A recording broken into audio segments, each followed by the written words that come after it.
What's up everyone, welcome back to the channel. Europa League knockout football is finally here. The playoff round, first legs, 8 massive matches across Thursday night. And as always, I'll be giving you my predictions first, match by match. Then we'll look at what your community predictions were at the end to see where you guys stand, just like we did last night for the Champions League. This video is packed with tactical breakdowns, trends and storylines. If you enjoy European football content, hit that like button, subscribe if you haven't, and let's get into it. Brann at home can be a handful. The atmosphere, the energy, the direct running. They try to unsettle opponents with intensity. They're usually sharp at forcing transitions, especially early in matches, and they've got players who like to carry the ball into space rather than slow things down. Bologna, though, are structurally the better team. They're more compact, more balanced, and they're very good at controlling the rhythm of European matches.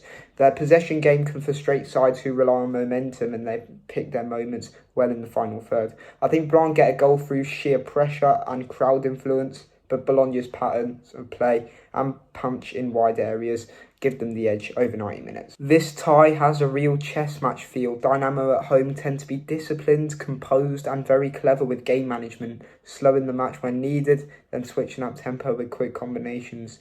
Genk bring pace and width and they're capable in transition, but defensively they can sometimes leave too much space between the lines, especially away from home.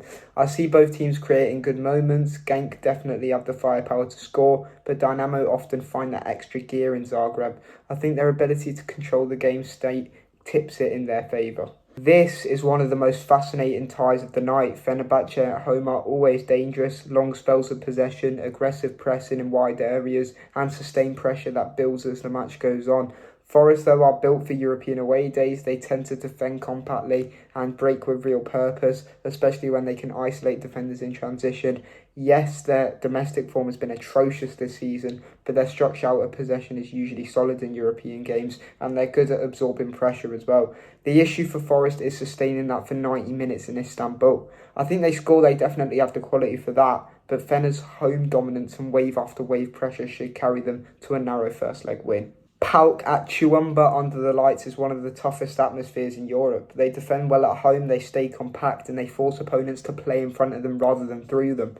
Celta have quality, especially in open play, but they can struggle to impose themselves away from home against aggressive, well-organised sides.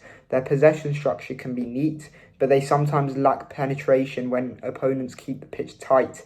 I think PAOK keep this controlled, lots of duels, lots of defending with numbers behind the ball. One big moment, maybe a set piece or a transition could settle it. I'm going 1-0 PAOK. Celtic are always strong at home. The crowd lifts them, they play fast, they overlap constantly, they press high. They will absolutely create chances here. Even when their limbs have been happening in the Scottish League so far, and wherever they've played, that Oxlade-Chamberlain last-minute winner against Livingston the other day as well. It's great for Celtic, it really is. But Stuttgart are a more complete side. Their transitions are excellent, their ball progression is sharp, and they are dangerous when they break with numbers. This kind of matchup suits them. An open game, plenty of space to exploit, lots of one-on-one advantages. Celtic 100% score in this game. They always find a way at home, but Stuttgart's versatility and quality in both boxes should be the difference. I'm going 2-1 to the German side. These two already met in the league phase, and Red Star showed that they can frustrate Lille. The Serbian side defend with real commitment, stay compact and hit on the break whenever possible. Lille, meanwhile, are generally more controlled at home. Lots of possession, lots of crossing, and a strong emphasis on pinning opponents deep. Their issue is sometimes breaking down low blocks, especially when the tempo drops. This should be tight. Red Star absolutely have the ability to score away, but Lille, under pressure to respond after earlier setbacks, should take the first leg. I'm going 2-1 Lille. These two know each other well, and it's always a close matchup. Ludogorets at home usually press high, move the ball quickly, and look to overwhelm opponents with early energy and wide rotations. FerencvárosPanathinaikos are organised, but they can sometimes start slowly away from home. They're better as matches open up in the second half, but Ludogorets often being aggressively in Zagreb.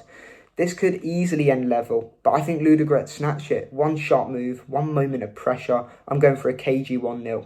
Panathinaikos versus Plzeň. Their league phase meeting ended goalless, and stylistically these teams cancel each other out. Panathinaikos focus on controlling the centre, keeping possession and working the ball into wide crossing areas.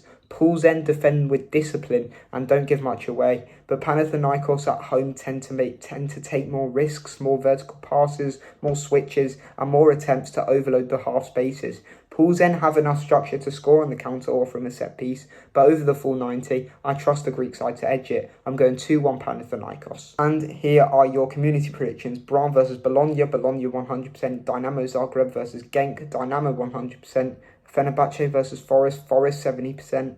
PAOK versus Celta, Celta 60%, Stuttgart 86%, Lille 100%, FerencvárosPanathinaikos 100%, and Panathinaikos 75%. And that wraps up my Europa League knockout playoffs first leg predictions. Let me know your scorelines in the comments. I'm really curious which ties you think are going to flip in the second legs as well. Make sure you're subscribed so you don't miss my next video, including my Europa Conference League first leg playoff predictions, which is coming tomorrow for you. So thanks for watching, and I'll see you all there.